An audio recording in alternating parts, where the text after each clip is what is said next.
Andrew Catalon to my right from NFL on CBS, calling the game with one Steve Tasker in the booth, and down on the sidelines, wrangling all players who have exited the game for the day, one Cynthia Frelund from NFL Network, back for another season of preseason Bills football. Welcome. Great to be back. I'm going to kids' game. I'm going to the kids' day before, too. I'm going to the tailgate. That sounds like a lot of fun. Yeah, sure. Well, look, I think it'll be, like, you really want to turn things up on the sideline. You with some face paint. Like, you know, they'll have, I'm sure it's out there somewhere on the kids' tailgate. I could ride a big wheel. I'm not very tall. I could get a little Bills buffalo on your cheek or something. I could get the Bills. Yeah. I could get down with that. That's good. I like it. Oh, yeah.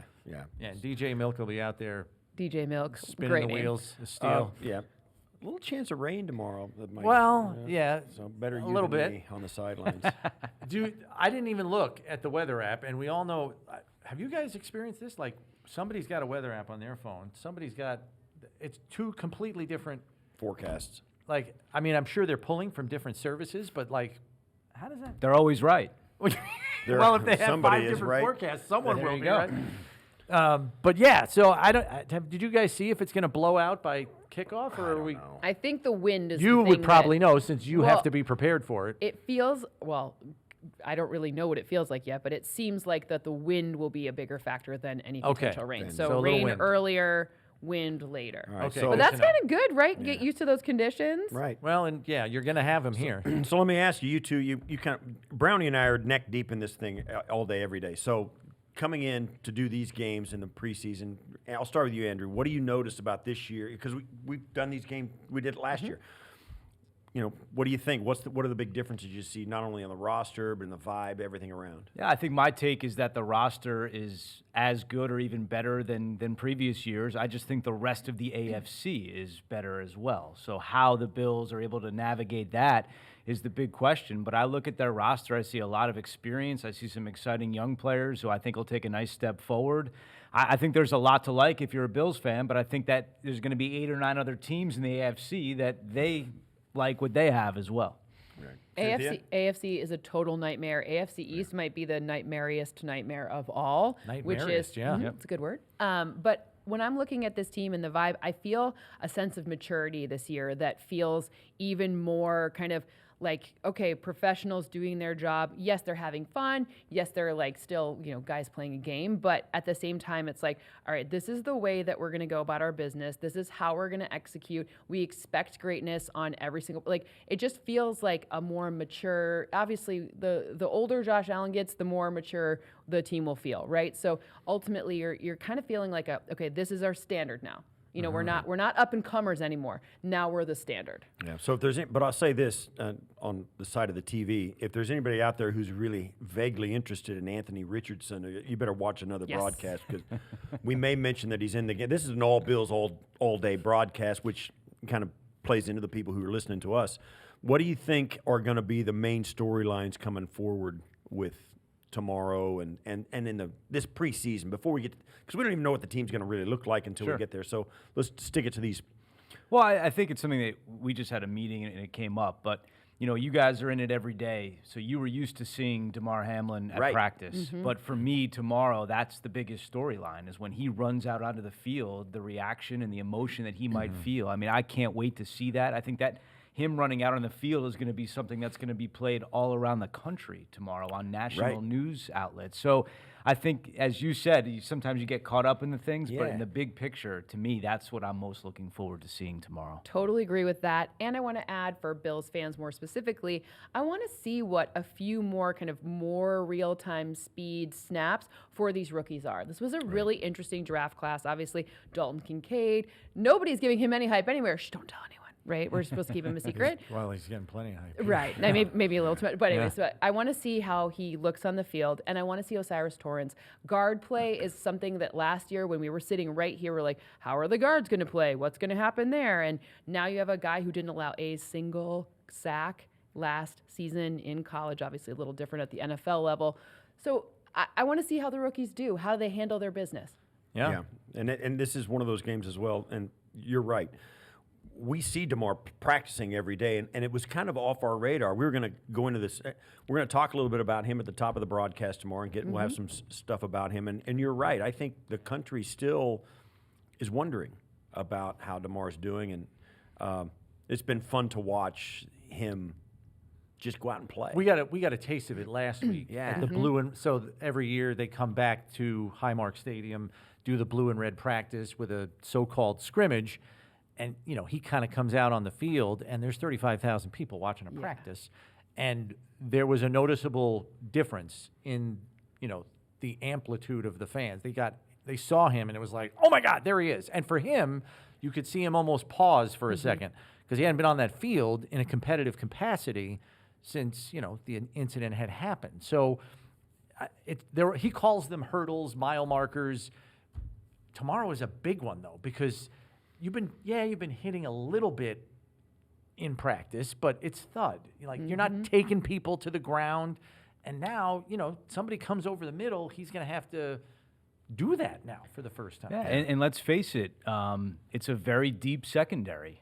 He's got to perform this summer as well. That's right. There are no guarantees that he'll actually play well enough to make the team. They got deeper at the safety position. Last year, he was not the backup to Micah Hyde. He was the third guy into the mix after Micah. So he was down the right because he has some special teams abilities, and he contributes in a lot of other ways. But if you're trying to get on the field on this team now, you got 2 All-Pros and a starter for a Super Bowl champion ahead of you.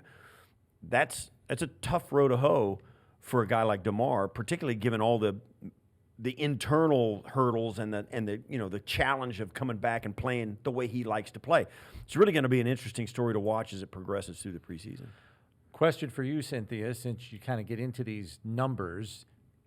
Run after catch has been a stat where the Bills historically in the McDermott era have ranked very low. We feel like there are different reasons for that.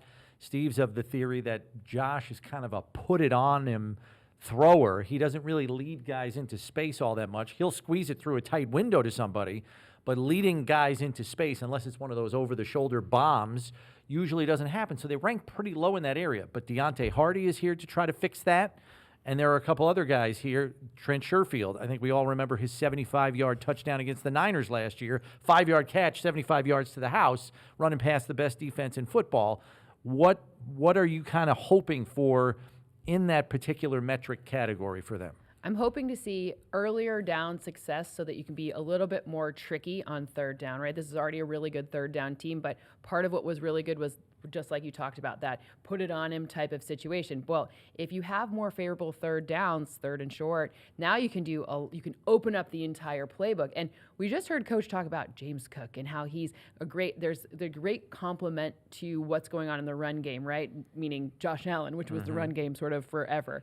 And then you talk about, you bring in Dalton Kincaid, and you know what that guy did in college? Yeah, a lot of yards after the catch. So you're looking at an opportunity here to sort of solve a slot situation that maybe we haven't seen in a while. Cole Beasley was probably the last time that slot was really super effective. So now you're getting a whole bunch of people here to compete and giving Ken Dorsey another year of play calling experience. So I think you'll see it solved, but I don't necessarily think it needs to be like take it to the house. It's not a top priority, no, but it'd be nice if they had some. Yeah, it'd be nice if more of their explosive plays came from a balance of yards after the catch plays and deep threats. Do you notice what is different about teams that do have a lot of yak and teams that don't? Is there something visible in the numbers, in the analytics, or is it just better players or different players?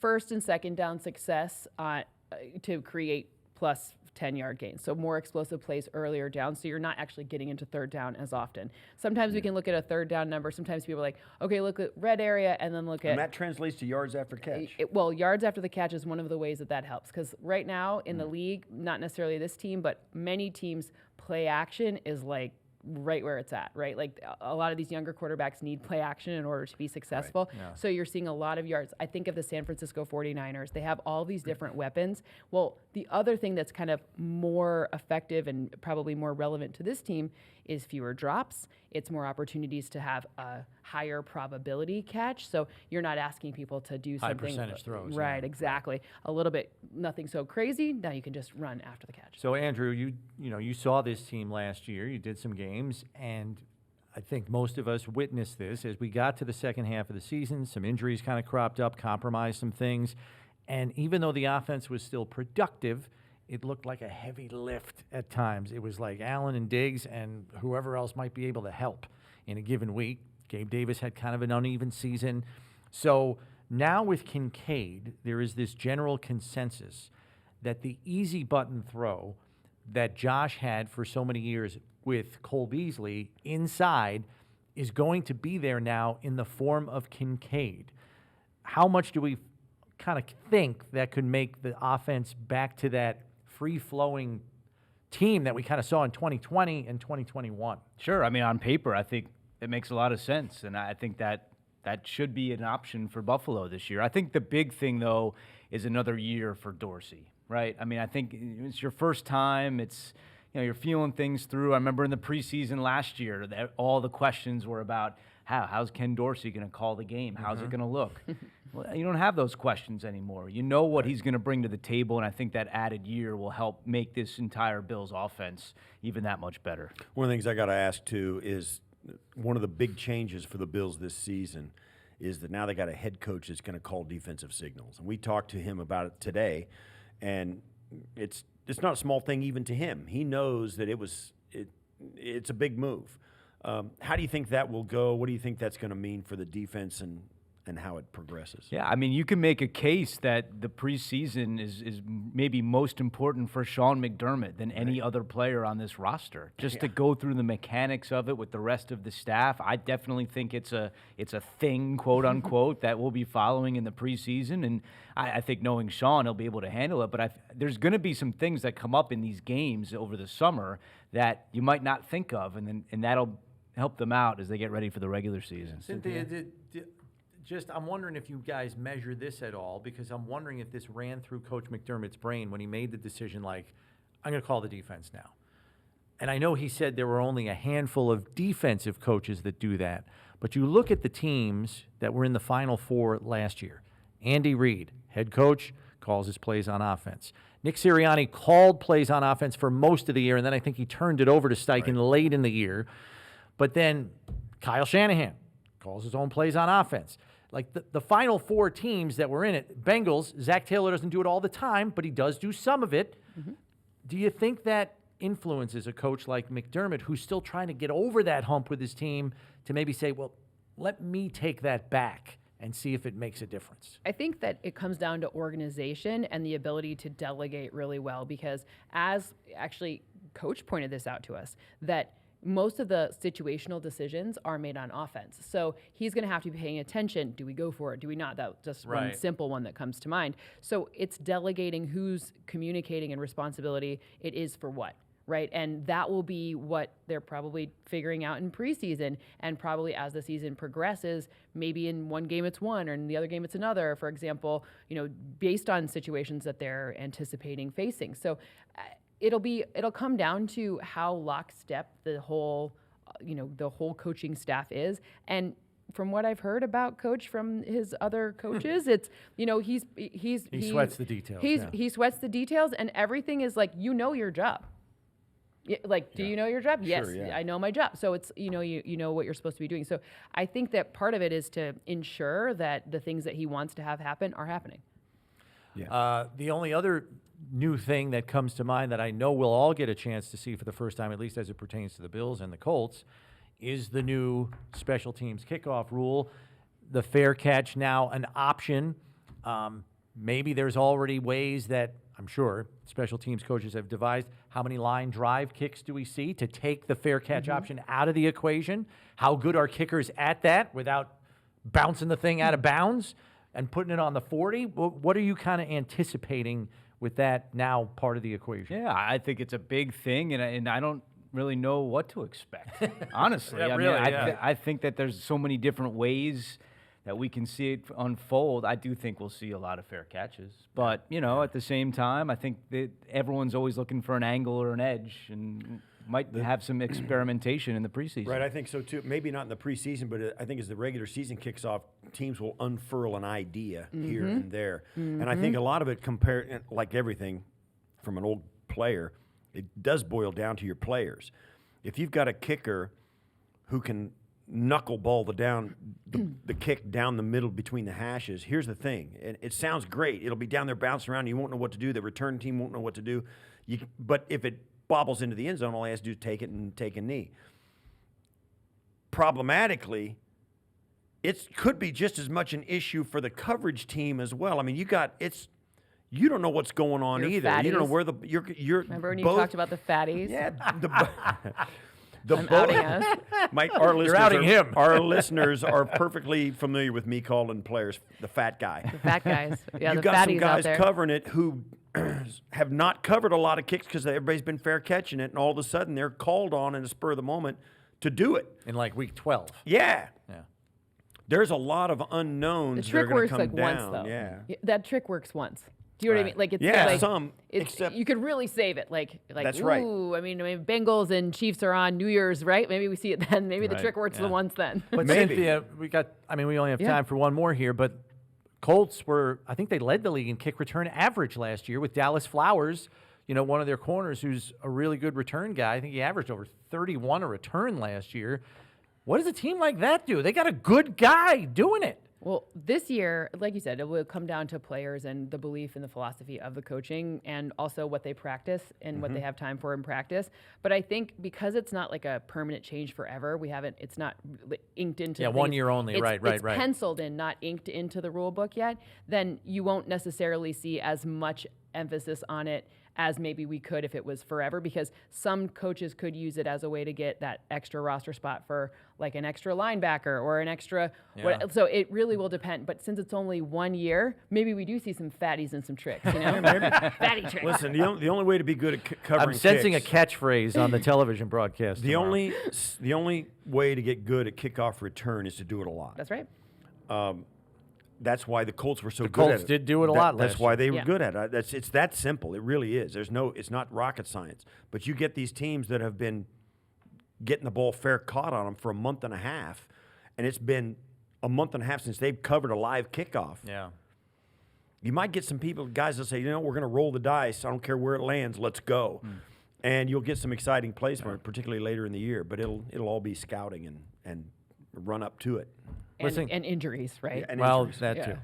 Listen, thanks for popping in. Yeah. Have a you. great broadcast Wait, tomorrow. I have one for you really quick. Okay. Because at the NFL Network, force us to use the sound on tape, so the radio Right, calls right. for the touchdowns. Do you have your touchdown Bills or touchdown Buffalo Yeah, ready? I mean, I had to fill in for Murph late last season. Right. When unfortunately the medical situation happened. So I don't really have one that I say every single well, time. you've It got kinda differs a you've little got bit. like 24, a little But I less do than say 24 touchdown hours. Buffalo, much like Murph does. So I think we'll be okay. Well, you can make it your own. I just Yeah. I just need to know so that I can prep for my season. Yeah. For all the touchdowns for We'll Buffalo. have something for you, for Perfect. sure. Thank you. We got you covered. Andrew Catalon, Cynthia Frelund, both on with Steve tomorrow on the television side. Kickoff at 1 p.m. These guys will be ready to carry you through it.